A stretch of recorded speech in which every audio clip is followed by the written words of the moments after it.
Hello, my name is Marius and today we're talking about how to set priorities so that you actually get things done, stop procrastinating and are less overwhelmed. For that I've laid out 3 chapters. Number 1, set priorities. Number 2, limit your distractions. And number 3, limit friction. But let's get started with number 1, set priorities. In particular, set priorities in terms of importance, what needs to happen, and in terms of urgency, what needs to happen right now. For that, you write your typical to-do list and the numbers 1 to 4 next to it.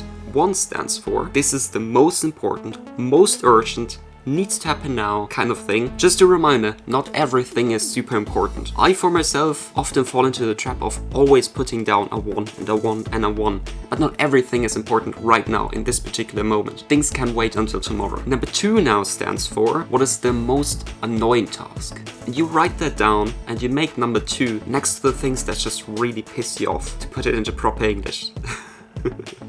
Things that you just don't like doing, because as soon as you have them out of the way, life gets better. Except for number 3, because those should be the things that are the most difficult to you. Because sadly, we're getting motivated by things that are easy to us. Things that we already know.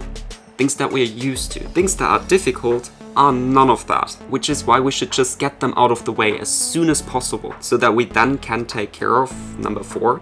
Things with less priority, that are easy, that we just want to do. Life now is fun again. And the cool part is you can do that with pretty much everything. Not just work or study related stuff, but also with your personal private life in terms, for example, for cleaning, like which part of the house needs to be cleaned right now, or today at least, and what can wait until, for example, tomorrow or at the end of the day. But there are also really good downsides to this. And that starts with something that most people, me included sometimes, kind of struggle with. Discipline. Because you need to be disciplined to just fully follow along those 4 steps. It most often is also quite difficult to figure out what is a higher priority and what is a lower priority. Because everything can be perceived as a high priority, which is why you need to, again, have your priorities straight. What do you want and need to do? The thing is, if you can't get fully through your to-do list, all those important things build up and that can eventually get quite overwhelming. Then of course, the solution to that is to change your priorities around. So the thing that builds up, that just is a reoccurring to-do, needs to be happening first. Sometimes just for your sanity, which leads us to number 2. Limit your distractions. And for that I want to run you through an exercise. Ask yourself the question, what is distracting me the most? For me, for example, it's my phone, social media, and untidy, messy rooms or overall space I'm in. Then it could be social occasions and planning. I really like planning. Everything needs to be optimized. And now I can run myself through a scenario. What do I have to do to limit those distractions? Like for example, my phone, right here.